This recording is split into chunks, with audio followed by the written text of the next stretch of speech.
to make. Thank you very much, Mr. Chairman, and thank you for your graciousness. And suffice it to say, colleagues, Chairman Hatch and I have been at this, by my count, for over 6 months now, week after week, in effect, trying to put in place a modern trade policy.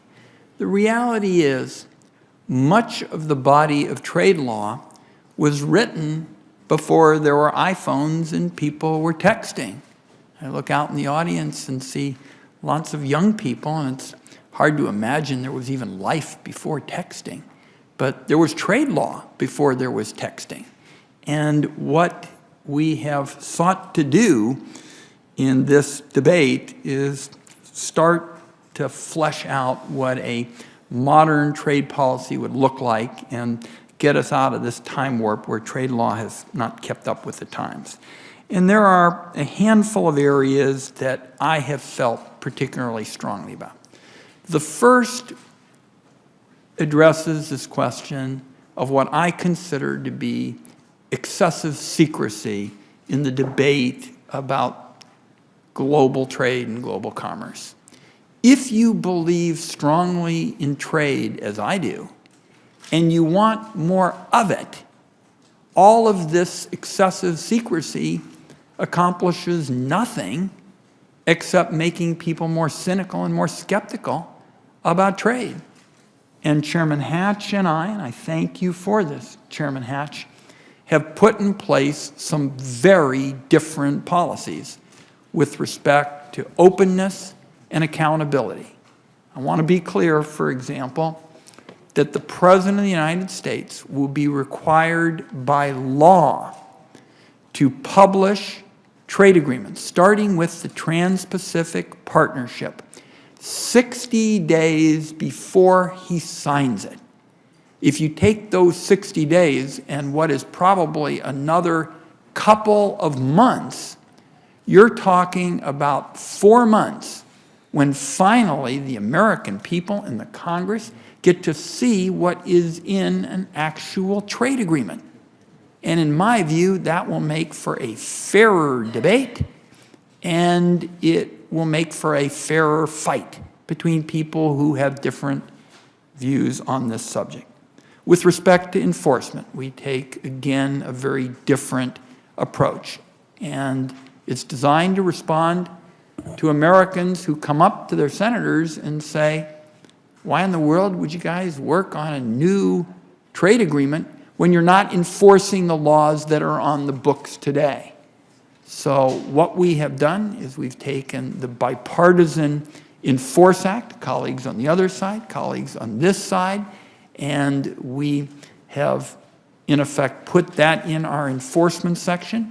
And then we have moved to address a very common concern of both business and labor, that the enforcement process is dramatically limited and flawed by the fact that people don't really even find out in time in order to set in motion the enforcement tools. So we have what amounts to an unfair trade alert, unfair import alert, where people will get the kind of information so that they can set in motion the enforcement tools that they desire. And then finally, we're seeking to ensure that Congress is involved on an ongoing basis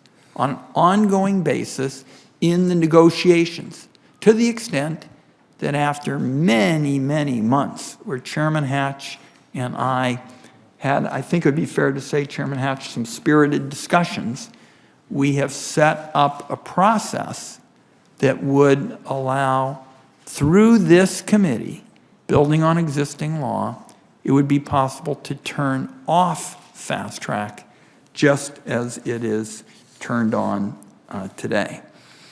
So, higher standards for trade agreements, tougher enforcement, a new level of transparency and accountability, and vigorous oversight, raising the bar for trade deals.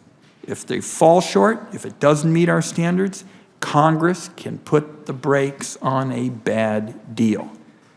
Last couple of points that I'd like to make. I see my friend Senator Cardin, the ranking member on the Foreign Relations Committee and a key architect in the historic developments this week. He has led the fight for finally, after years of, I think it'd be fair to say, almost indifference to governance questions and human rights. Governance and human rights will be right at the center of the trade agenda in the future.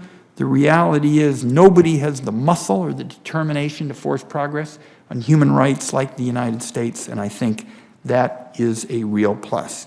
And finally, I just want to mention an issue that has been especially important to me, and that is protecting the free and open internet and building for the future so as to have priorities that can ensure that information flows freely across national borders.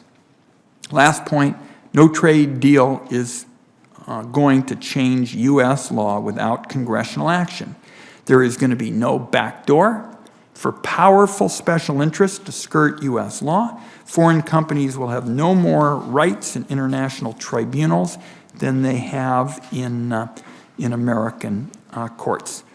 And finally, this legislation ensures that when you have changes in the American economy and Oregon's economy, that there's the opportunity for workers to get job training and financial support and providing their access to health care. Competing in the global economy, it's a tough challenge. It's a national challenge, and that's why this package expands the Trade Adjustment Assistance Program to include not just manufacturing sector workers, but service sector workers as well, and to cover workers hurt by competition from any country around the world.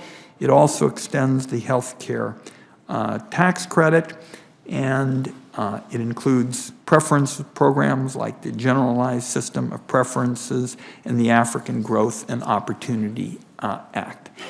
If we were to talk about everything this package does, we'd be here till breakfast time tomorrow. There are booming economies around the world that have more money to spend with every passing year. I want them to spend it on products that are made and grown here.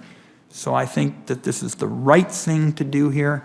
As Chairman Hatch will tell you, these were very, very challenging, discussions.